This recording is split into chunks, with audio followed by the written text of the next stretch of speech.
میرے رب نے ارشاد فرمایا والذی جاء بالصدق وصدق به اولئک هم المتقون.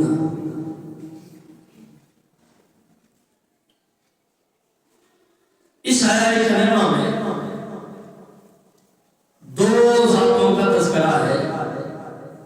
ایک وہ ذات جو سچائی لے کر آئی اور ایک وہ ذات کہ جس نے اس سچائی کی تصدیق کی، جس نے اس سچ کو سچ مانا اور جس نے اس سچائی کی تصدیق کی، اس ذات کا تذکرہ ہے. اور آیت کریمہ کی تفسیر مفسرین کرام نے بہت سارے لوگوں کے حوالے سے بیان کی، لیکن میں تفسیر کبیر کو دیکھ رہا تھا جو امام رازی نے لکھی، تفسیر قرطبی جو امام قرطبی نے لکھی ہے، تفسیر مجموع البیان جو امام طبرسی نے لکھی ہے، تفسیر ابن جریر، اور اس کے علاوہ تفسیر مظہری جو قاضی ثناء اللہ پانی پتی نے لکھی ہے. ان ساری تفاسیر میں یہ بات مولا علی کی زبان سے موجود ہے کہ جو ذات سچائی لے کر آئی وہ حضور کی ذات ہے، اور جس نے اس سچائی کی تصدیق کی وہ ابوبکر صدیق کی ذات ہے. مولا کائنات علی المرتضیٰ شیر خدا رضی اللہ تعالیٰ عنہ آپ بیان کرتے ہیں، حدیث کے اندر بھی یہ بات موجود ہے کہ انا علی فی قولہ تعالی والذی جاء بالصدق قال محمد صلی اللہ علیہ وسلم. مولا کائنات فرماتے ہیں کہ جو ذات سچائی لے کر آئی محمد مصطفیٰ صلی اللہ علیہ وآلہ وسلم کی ذات والا سے بات ہے.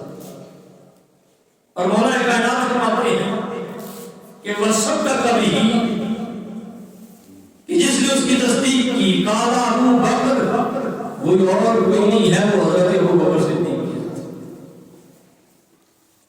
اب ذہن کے اندر یہ بات آ سکتی ہے کہ اس سچائی کی تصدیق تو حضرت فاروق اعظم نے بھی کی،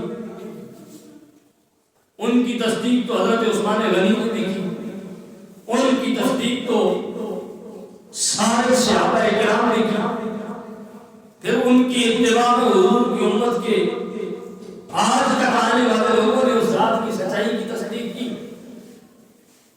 تو پھر ابو بکر صدیق کی تخصیص کیسی، خصوصیت کیسی؟ تو اس بات کو یوں سمجھے کہ باقی سب نے تصدیق کی ہے، لیکن سب سے پہلے جس نے حضور کی ذات کی تصدیق کی ہے وہ حضرت ابوبکر صدیق کی ذات. اب پھر ذہن کے اندر سوال آ سکتا ہے کہ روایات تو اور بھی موجود ہیں جن میں بعض روایات کے اندر آتا ہے کہ ابوبکر صدیق نے پہلے تصدیق کی، جن میں بعض روایات کے اندر آتا ہے پہلا مولا علی نے اسلام کو قبول کیا، تصدیق کی. کچھ روایات میں آتا ہے کہ سب سے پہلے حضرت سیدہ خدیجہ الکبریٰ رضی اللہ تعالی عنہا آپ نے اسلام کو قبول کیا. کچھ روایات ایسی ہیں کہ جن میں آتا ہے کہ سب سے پہلے حضرت زید بن حارثہ جو حضور کے آزاد کردہ غلام ہیں، انہوں نے کلمہ پڑھا، انہوں نے تصدیق کی. تو پھر سوال یہ اٹھتا ہے کہ اس میں ابو بکر صدیق کی تصدیق کیسی، جبکہ مولا علی کے حوالے سے بھی روایات ملتی ہیں، حضرت سیدہ خدیجہ کے حوالے سے بھی روایات موجود ہیں، اور حضرت زید بن حارثہ کے حوالے سے بھی روایات موجود ہیں. تو جناب من اس کا مطلب یہ ہے اگر باقی تین شخصیات کو دیکھا جائے تو ایک حضرت حضور کریم نبی صلی اللہ علیہ وسلم کی زوجہ ہے اور زوجہ گھر والی ہے، دوسرے حضرت مولا علی ہے اور مولا علی حضور کے چچا کے بیٹے ہیں، مطلب وہ بھی رشتہ دار ہوئے.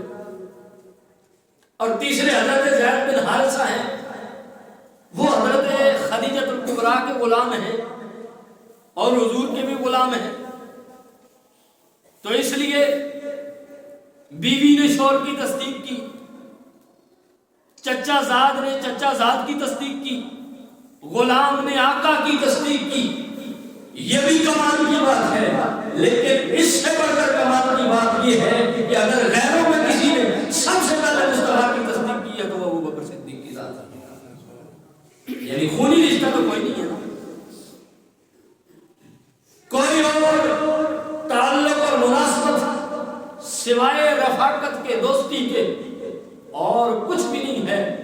اس کا مطلب یہ ہوا کہ حضور کے اقرباء میں سے، حضور کے قریب رہنے والے لوگوں میں سے جس نے سب سے پہلے کلمہ پڑھا وہ تو یہ آباء موجود ہیں جن میں مولا علی ہیں، سیدہ خدیجہ الکبریٰ ہیں، حضرت زید بن حارثہ ہیں.